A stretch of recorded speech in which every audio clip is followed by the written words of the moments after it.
what I want to talk to you about is a small technology, which is pyscript. So you can also have a look at their website with pyscript.net. Okay. And I'm going to put that in the chat as well. Up, up, up, up. And it is very basically, it is a technology for web assembly with Python. And what that means is that this lets you run basically Python or Python code in a web page, uh, exactly as if you were running JavaScript in a web page.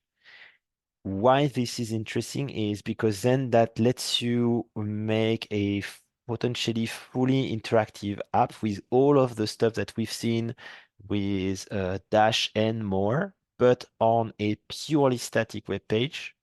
Okay, so there is then no hosting problem. It's just an HTML document or a few sets of file, but then all the computation will happen in the browser, and that means on the user side. And so that means that there is no need for a server, okay, other than just something that sends the file, which is then there is a lot of free hosting version for this sort of things.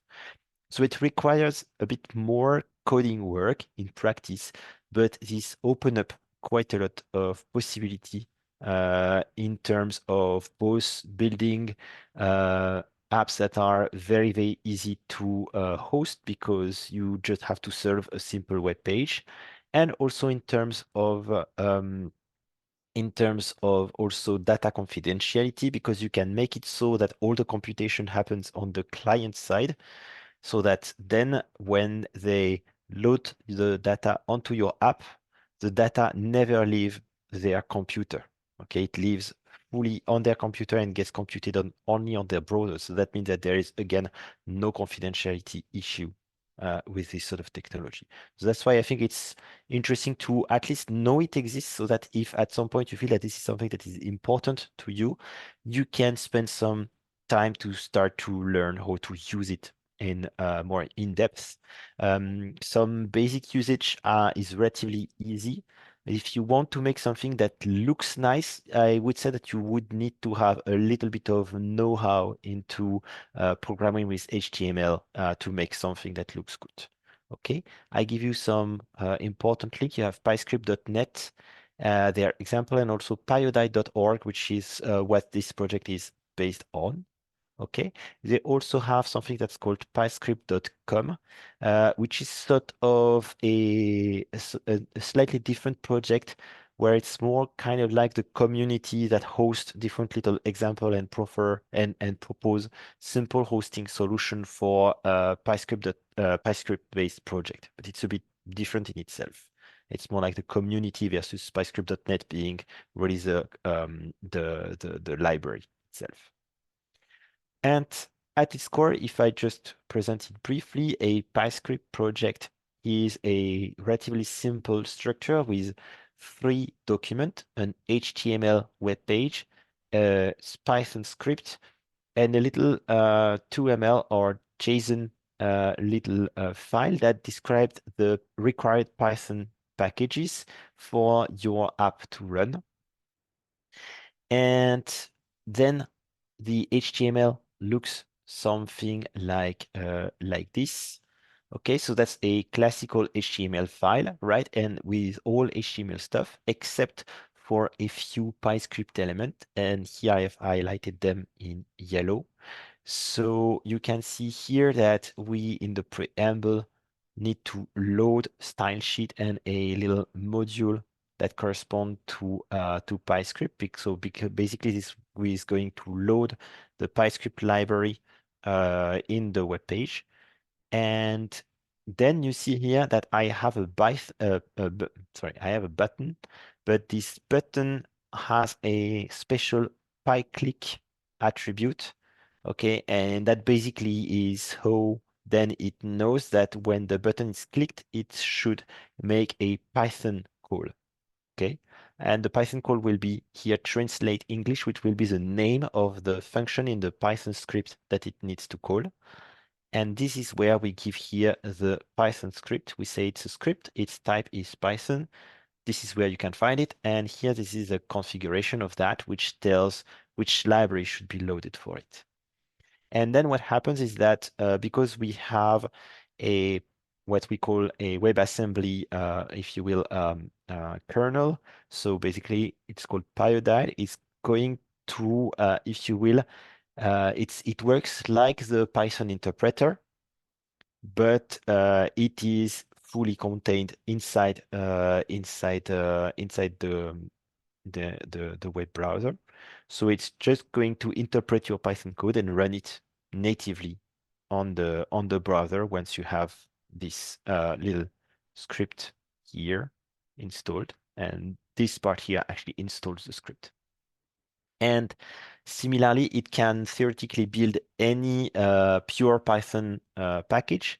And there is also a lot of pre-built package that you can fetch from the web. So you can also have all sorts of stuff, such as scikit-learn, matplotlib, most of the library that you are used to, you can actually load them and then make them run in the browser. So that's also part of why it's quite nice. So here's, for example, the script. The script works very much like a Python script, but you have a few specific elements coming here from pyscript. And basically, the most important is this document part. So that's something that lets you actually access part of the HTML document there. So here, document and then query selector, and you say, okay, I want to grab the element whose ID is this. So that lets you access this part here. So you grab the data that is in the input, and then you do some Python stuff, okay? And here you grab the element that is here, the output. So that's that would be then that the part here. There's a small div here that whose ID is output. And then you put some stuff inside this output div. And that's just about it. So it's just here, you see pyscript let you interact in the Python code with the HTML document, and lets you interact with the Python script inside the HTML document. All right. And then, so that's the link between the two here. And then, so that's just what I explained right now. And then the little pyscript.json or pyscript.2ml file just gives you the information of home of which package from Python should be loaded up, so should be basically installed inside your browser. And so for that, the JSON structure is a quite classical JSON structure, if you know JSON. So that's basically a sort of nested dictionary type structure. So we say the package to load is R. Or the 2ML also works quite well, where you need to give a name, a description, and then a list of packages to install. All right. So that's the, let's say, canonical way of doing stuff. So with these three files, okay. And then there's a little alternative that leads to ugly code that in the end also makes for something extra portable, and that's to inline everything. So basically you put everything in there. So in a single HTML file, you see here that I start by loading the PyScript, JavaScript, and CSS element. And then I do everything as before. And it's just that then here in the script, rather than pointing to a main.py file and pointing to a pyscript.2ml file, I give directly the raw text for the JSON version in the config. And then you see I put the raw text for the Python script inside this script HTML div itself, right?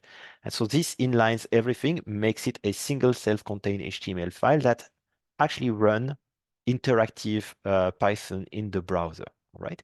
And here the example is extra silly, but actually I had some fun. I released a software a few years ago, something about computation in comparative genomics, and I originally did that in Python. It was pure Python code, like something like 500 lines of code, so not too big, but starting to be a little bit of something. And then I wanted to make it something interactive, so I just did exactly that. That means that here I put a bunch of simple HTML elements that were just the different input to give to my software. So input this or that file, and then change a few options.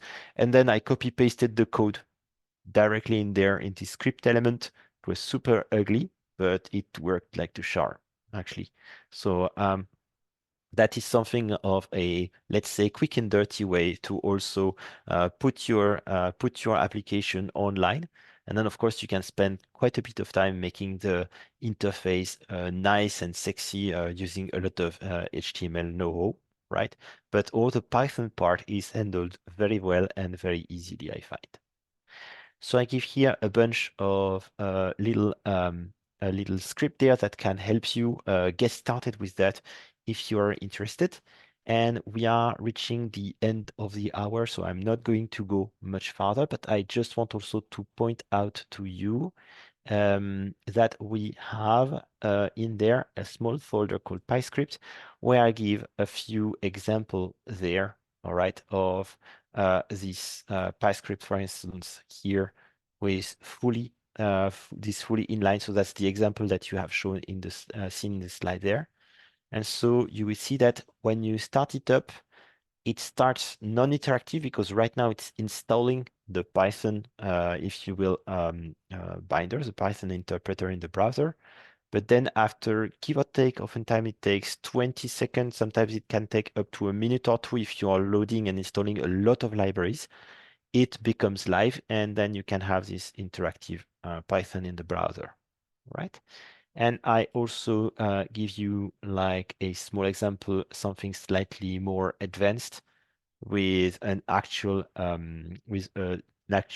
small dashboard where we load we have some data and we run a little bit of a k-mean. We have a little table that is interactive and so on and so forth. So just also that you see a slightly more advanced example. All right.